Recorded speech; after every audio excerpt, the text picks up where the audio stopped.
Hello and welcome to another video from Old Frames Gaming. Tonight we're going to be taking a look at Goblins versus Survival Welder. That'll be Kaleb versus David. This is from our April meetup, and let's jump right into the deck. The first deck we're going to take a look at tonight is Kaleb's Red-Green Goblins list. You'll see that there is some new art, but I think that most of the cards in here are recognizable to most of us. We've got Naturalize and some Pile Drivers, some Siege Gang Commanders, even a Sharpshooter and a Skirk Prospector down here along the bottom. We got some new border, new art, Carplucent Forests and Wooded Foothills to fix our colors. Even new frame Wastelands and Rashad Ports, which are pretty key to this deck. Looking over to the sideboard, it looks like we've got some Tormod's Crypts up here to thwart any graveyard strategies. Hearth Charm, which is kind of some super secret tech, according to what Kaleb told me during our matchup over the course of the night. Looks like he's got some Gem Palm Incinerators in here, Naturalize, some alternate art Pyroblast. I think those are from some special Chandra set that was released some time ago. And to round it out, it looks like we got some Pyrokinesis to kind of help control some of the board states. And then in the list, it looks like we got some of the usual suspects. We have some Goblin War Chiefs and some Ringleaders and Matrons, so on and so forth. And with that, we're going to go back on over to David's deck and take another look at it. And here we're going to take another look at David's list. David's running Survival Welder, which we talked about previously in another video. But he did well enough to make it to round 3 tonight and match up against Kaleb's Red-Green Goblin deck. Again, we're looking at a deck here that uses Goblin Welder to move cards in and out of the graveyard, primarily Tangle Wire, in order to keep your opponent's resources tapped down.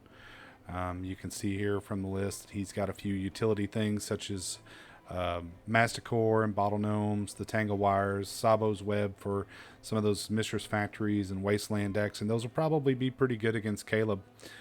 He's also got, looks like a Phyrexian Colossus, I believe it is the name of it.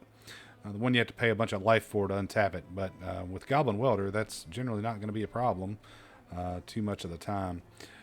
We've also got some stuff like Burning Wish in order to get some sideboard utility during game 1, or perhaps we forgot something to bring in game 2.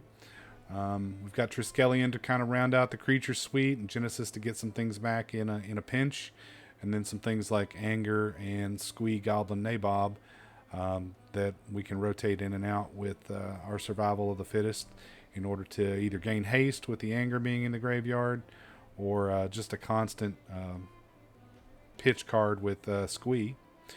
Our sideboard's going to feature Gigapede, some Naturalize, Pyroclasm for some board control, and a few other assorted things in there to help with that. Our mana base looks pretty tight. Of course, we've got some new frame Wooded Foothills here. And Gaia's Cradle, one of my favorite lands of all time. So anyway, without further ado, let's get into the gameplay and see how this all shakes out.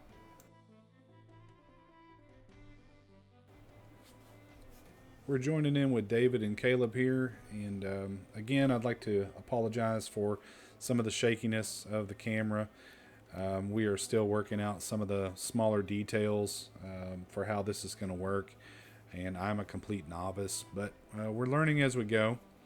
And I think that we have corrected some of these issues, as recently we tried a new type of setup for the recording, and I believe this is going to remedy some of our problems with this going forward. So hopefully more good stuff on the way. I am planning on continuing to post these as often as we get together and are able to record. Sometimes it's hard to find the time, but it is a lot of fun just to be able to do it. So here you can see Kaleb is shuffling up, and we're still waiting on David to join us here. You can see his deck there toward the bottom of the screen in the teal colored sleeves, I guess that is. So Kaleb has finished shuffling up, and he's presented for the cut. These players are going to roll momentarily for play versus draw. So David's going to shuffle up. We're going to reset our life totals to 20. This ought to be a pretty good match. I'm not really familiar with how these two play out, but I know that both of these players are really, really strong players in our local scene. And I actually played Kaleb earlier in this same night with an experimental deck that hopefully we can maybe get it right one of these days, or at least closer to right. I would love to put that on camera. And I was playing Sneak and Show.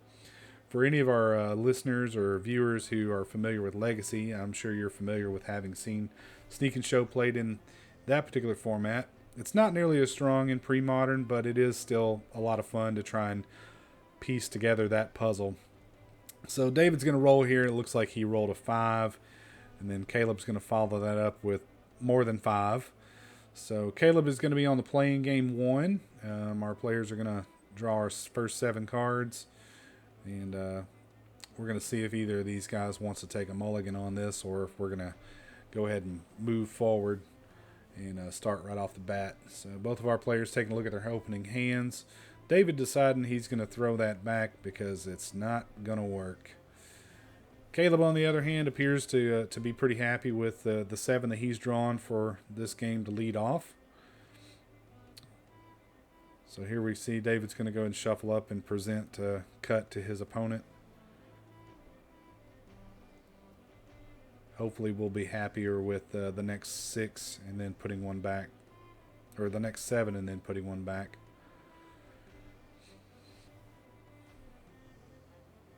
So David takes a peek here, and looks like we're probably going to be good. So we're going to put back 1 and stay on 6, and then Kaleb is going to lead off here momentarily. So we're going to start off with a Wooded Foothills. We're going to pay 1 life and sacrifice that, go to 19, and we're going to go find a basic land. We found a mountain, and we are going to lead off here with Goblin Lackey would be the best thing that we could lead off with. Hey, there we go, Goblin Lackey. So that's going to pose some threat to David, because if we don't deal with this pretty quick, things could get out of hand very, very fast. So David takes his draw and plays a forest, and then lands a Birds of Paradise here.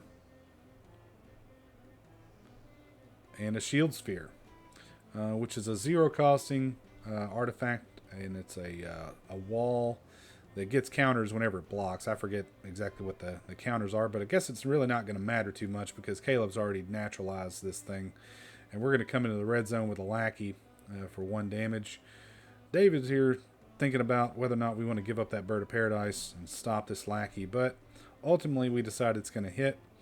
Kaleb decides to put a Goblin Matron into play and go searching for his favorite Goblin, which he's going to reveal to us here shortly. Looks like that is a Gem Palm Incinerator, so this is something he can cycle in order to deal damage to creatures on David's side of the battlefield here.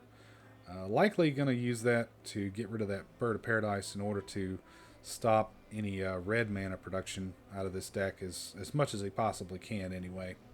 David's got a few tricks up his sleeve in order to deal with the little green guys.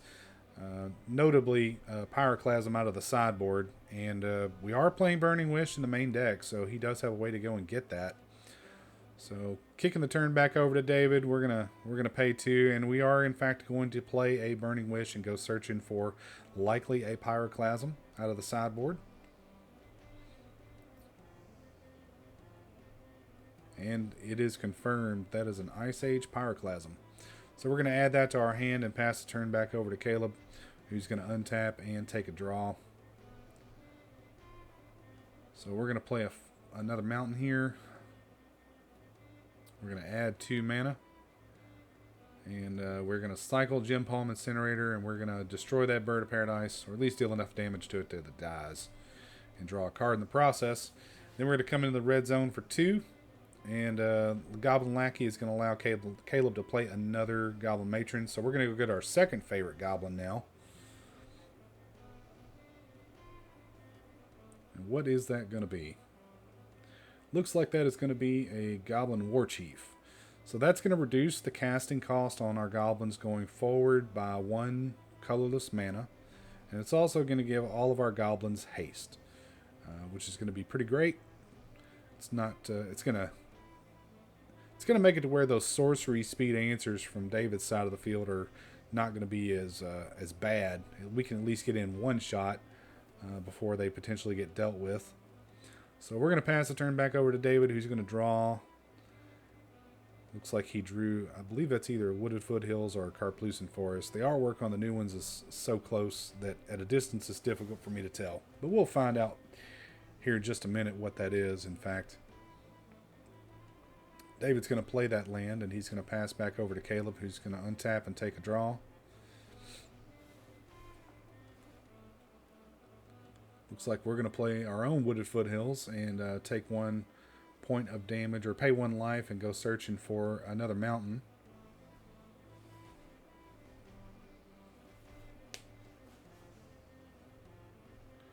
He's done searching, so we're going to let David shuffle up, present our deck to our opponent. Now we've got 3 power worth of creatures on the field between the 2 matrons and the lackey, and 4 mana at our disposal. And of course, lackey's going to allow us to put stuff into play for free once it connects. So we're going to pay 3 mana, and we're going to play a War Chief, followed up by a Goblin Pile Driver, which gets, I believe it's +2/+0 for every other attacking goblin, and its protection from blue, which is not relevant in this matchup because David is on red and green. So here we're just counting up the damage just to kind of see where we're at. So that should be 3, 4, 5, 6, 7, 8, 9, 10, 11, 12, 13 damage, I believe. I think that's 13 or 14 damage altogether. So quite a bit. Sends David down to 3 life. Kaleb passes a turn over. We're going to crack our Wooded Foothills here and go to 2. Looks like we're going to go and find a mountain. So this is getting tough for David. This is almost an insurmountable hole to get out of at this point. All right, so David's gonna deploy the Pyroclasm here in order to clean up the battlefield and at least eliminate those threats. Kaleb's gonna take his turn here shortly, and he's gonna untap with 4 mana. He's gonna draw for the turn, play a Wasteland. Here comes yet another lackey and a Mog Fanatic. So Mog Fanatic is probably one of the better creatures in the deck. It can attack in for 1, or you can sacrifice it to deal 1 point of damage to any target, including a player. Once Kaleb passes back over to David, David plays a Goblin Welder and decides he's going to pack it in for this game. So we're going to give our players here a minute to sideboard, and we're going to come back in here in game 2 momentarily.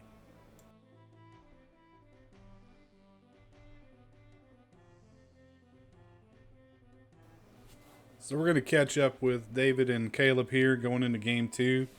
At this point, they have presented their decks to one another to shuffle and or cut to satisfy randomization requirements. We've got our life totals reset. And given that Kaleb won game 1, David is going to be on the play in game 2. So our players are going to take a look at their initial 7 and give it a think. See where we are as far as whether or not we're going to keep those or if we're going to have to take a mulligan on this one. So we'll give them a minute here to look this over, kind of decide how they look. David's giving it a pretty good think. Kaleb is too. David's going to keep. Both players have kept. David opens on a forest into a Find Horn Elves and passes over to Kaleb, who takes a draw, plays a mountain, and apparently he is very, very good at finding Goblin Lackey.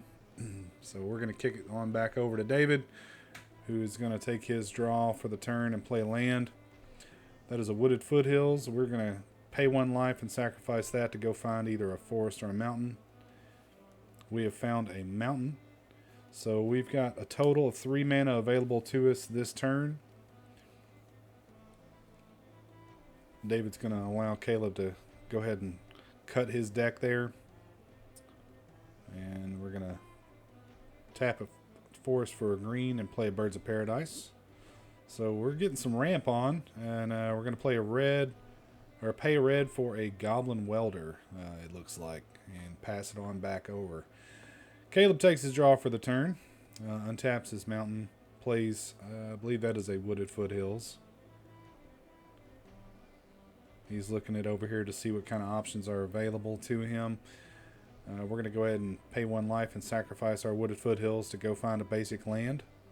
Likely going to find, yeah, we found a mountain. So we're going to shuffle up after that search, present to David, and then take a look at our hand and see what's going on here. Alright, we got everything back in position now. And it looks like Kaleb is going to pay 2 mana for a Goblin Pile Driver. And we're going to pass the turn back over to David, who's going to untap and take a draw. So David's got an awful lot of mana available to him this turn. He's got 4 total mana available, plus that welder. I don't know what kind of shenanigans he can pull with that this turn. Usually it's something involving Tangle Wire and a lot of misery. But instead we've opted to play a Quirion Ranger, which allows us to return a forest in order to untap a green creature once per turn. And then we go ahead and kick him on back over to Kaleb, who's going to untap and take his draw for the turn. And we found the 3rd land. I think that is a Carplucin Forest. I don't believe that's a Wooded Foothills. The art is slightly different on that one. And again, I'm not all too familiar with some of the newer frame stuff anyway. Alright, so 3 mana, and we have a Goblin War Chief, which is going to reduce the cost on our goblins going forward by 1 colorless mana, and it's going to provide them haste, which is pretty nice. So, David's thinking this over here. Kaleb hasn't given up the turn yet because everything has haste now. So, we're going to come in with the team and see what's up. Looks like David's opted to block Lackey with the Quirion Ranger. And so we're going to take 2, 3, 4, 5, 6, 7 damage, I think. So it looks like we're probably going to go to 12, I believe, if my math is right. Yep. And of course, Quirion Ranger is going to go to the bin because it didn't survive that block. Kaleb passes the turn. David draws for his turn after untapping.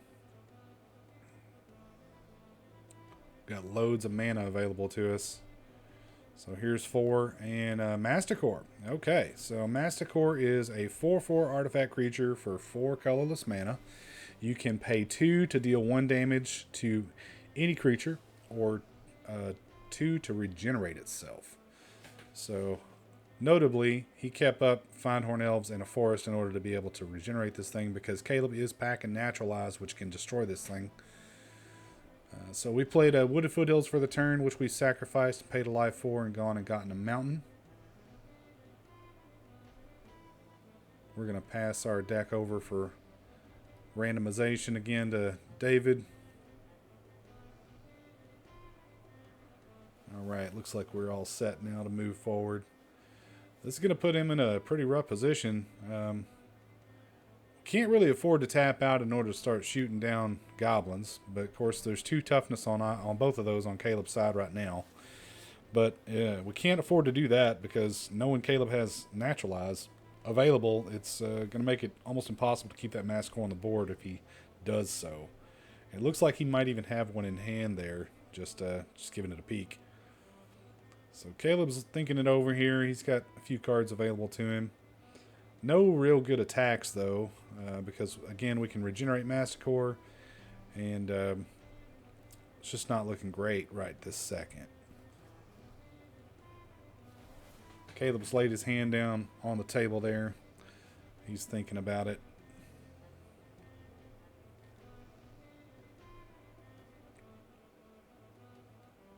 Well, now we picked it back up.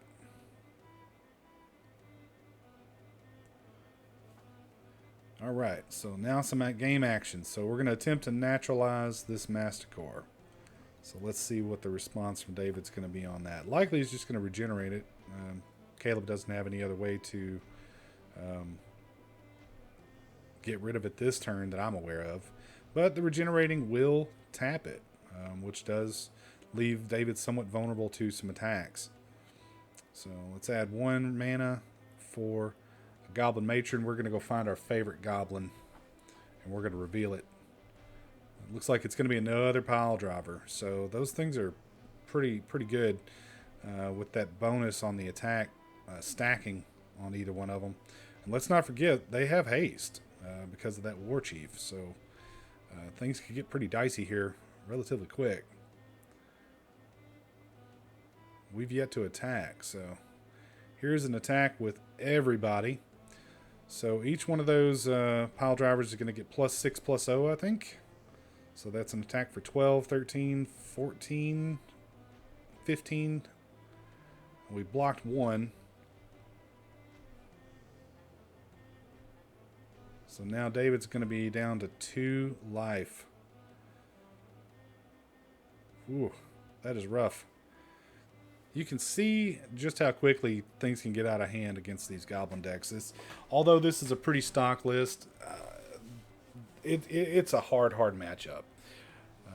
I've had the most success against these types of decks with blue decks, where you have access to blue elemental blast and hydro blast, chill, things of that nature, just to be able to blunt what they're doing off the bat. So we're back to Kaleb's turn. He has played a Goblin Ringleader. We're going to reveal the top 4 cards of our library, and we're going to take any goblins revealed and put them into our hand. Looks like we've got a Lackey and a Sharpshooter, I think. That looks to be new art. I'm not wholly familiar with it, but I believe that's what that is. So Sharpshooter, if memory serves, can tap to deal 1 damage, but anytime a creature goes to the graveyard, it untaps, and that looks to be the game. Everybody, 2 quick games. Goblins is rough. It's really rough. David has packed it up here, and we're going to be getting our sideboard cards out. Once again, I'd like to thank everybody for tuning in and watching this. I appreciate your support. If you like this kind of content, please like and share and subscribe. It helps our visibility, helps to get us out there, helps us to be able to share more content with the community. That's what this is all about. We really appreciate you guys. Thanks again for watching, and be on the lookout for more videos. Thank you.